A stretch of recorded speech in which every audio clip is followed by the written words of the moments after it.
Assalamualaikum warahmatullahi wabarakatuh. Kami dari kelompok 8 ingin membahas materi mengenai korupsi menurut Islam. Nah, di kelompok 8 ini beranggotakan ada Amanda Wirdaningsi saya sendiri, lalu ada Tiara Ananda, ada Diah Ayu Indah Lestari, dan ada Gandhi Kusuma. Pengertian: korupsi adalah penyalahgunaan kekuasaan atau kewenangan oleh pejabat pemerintah yang bertujuan untuk keperluan pribadi dan memperkaya diri, meliputi memberi atau menerima hadiah atau penyuapan, penggelapan dalam jabatan, pemerasan dalam jabatan, dan ikut serta dalam pengadaan bagi pegawai negeri atau penyelenggara negara. Halil: dan janganlah sebagian kamu memakan harta sebagian yang lain di antara kamu dengan jalan yang batil, dan janganlah kamu membawa urusan hartamu itu kepada hakim, supaya kamu dapat memakan sebagian daripada harta benda orang lain itu dengan jalan berbuat dosa, padahal kamu mengetahui. Surat Al-Baqarah ayat 188.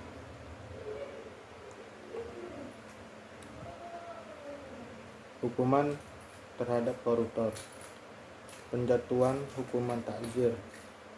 Takzir adalah hukuman yang tidak ditentukan oleh Al-Quran dan hadis yang berkaitan dengan kejahatan yang melanggar hak Allah dan hak hamba yang berfungsi untuk memberi pelajaran kepada si terhukum dan mencegahnya untuk tidak mengulangi kejahatan serupa.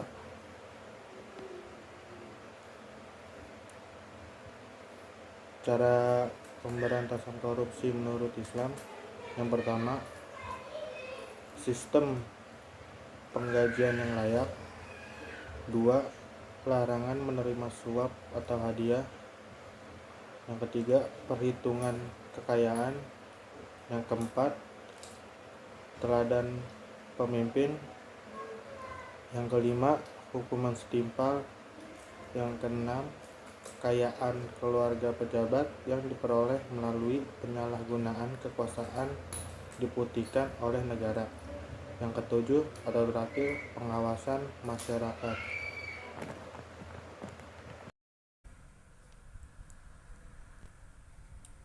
Lalu di sini ada pandangan Islam tentang korupsi atau gulul. Jadi barang siapa di antara kalian yang kami tugaskan untuk suatu pekerjaan atau urusan, lalu dia menyembunyikan dari kami sebatang jarum atau lebih dari itu, maka itu adalah gulul atau belenggu harta korupsi. Nah, yang akan dibawa pada hari kiamat nanti ini menurut hadis riwayat Bukhari dan Muslim. Nah, lalu dalam agama Islam sendiri juga membagi istilah korupsi itu menjadi 6. Yang pertama ada riswah. Riswah ini itu berarti sama dengan suap atau hadiah atau pemberian atau konsumsi. Nah, jadi di dalam Muhammadiyah ini menyamakan riswah ini dengan istilah sogok dalam bahasa Indonesianya. Nah, namun tidak sepenuhnya riswah ini identik dengan korupsi, karena istilah tersebut ini mengandung cakupan yang lebih luas sebagaimana telah dipaparkan sebelumnya bahwa korupsi ini mencakup beragam bentuk penyalahgunaan wewenang termasuk penyalahgunaan yang tidak ada unsur suapnya. Nah, dengan kata lain, riswah ini tidak sama persis dengan korupsi, namun merupakan salah satu bentuk ekspresi dari korupsi. Lalu yang kedua itu ada hianat. Nah, kalau hianat ini secara umum ya mengkhianati berarti tidak menepati suatu janji. Nah, itu juga termasuk dengan korupsi. Lalu yang ketiga itu ada mukabaroh dan gosap. Jadi konsep lain yang dapat dihubungkan dengan korupsi karena dipandang dari sudut dilakukan oleh pihak yang memiliki kekuatan dan kepuasan adalah mukabaroh dan gosap. Jadi Ali mengungkapkan bahwa arti gosap ini menurut bahasa yaitu mengambil sesuatu dari tangan seseorang dengan jalan kekerasan atau paksa. Nah, jadi gosap itu menghilangkan kekuasaan orang yang berhak si pemilik ini dengan menetapkan kekuasaan orang yang berbuat batil secara terang-terangan, tidak secara rahasia, pada harta yang berharga dan dapat dipindahkan. Nah, adapun pengertian dari mukabaroh sendiri ini bersifat lebih umum, yaitu meliputi eksploitasi secara tidak sah atas benda dan manusia. Nah, dengan pengertian ini maka dapat dikatakan bahwa gosip ini termasuk di dalamnya, mengingat bahwa gosip merupakan tindakan menguasai atau mengeksploitasi milik pihak lain berdasarkan kekuatan dan kekuasaan. Lalu yang keempat itu ada sarakah.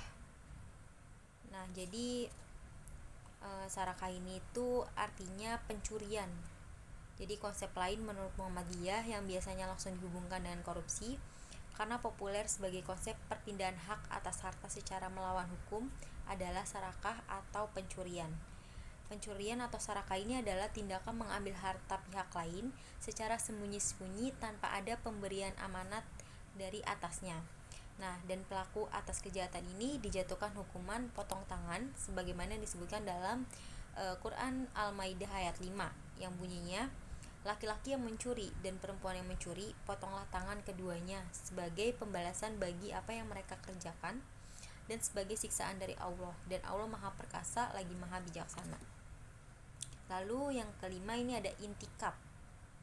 Intikab ini menurut Muhammadiyah, konsep selanjutnya yang banyak disinggung dalam kitab fikih adalah intikab dan iklitas. Intikab ini adalah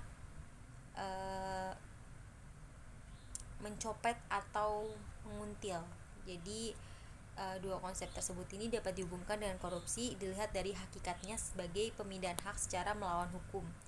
Dua kejahatan tersebut ini bersama dengan hianat dan para pelakunya tidak dijatuhi hukuman potong tangan sebagaimana hadis Nabi yang diriwayatkan oleh At-Tirmidzi dan Al-Nasa.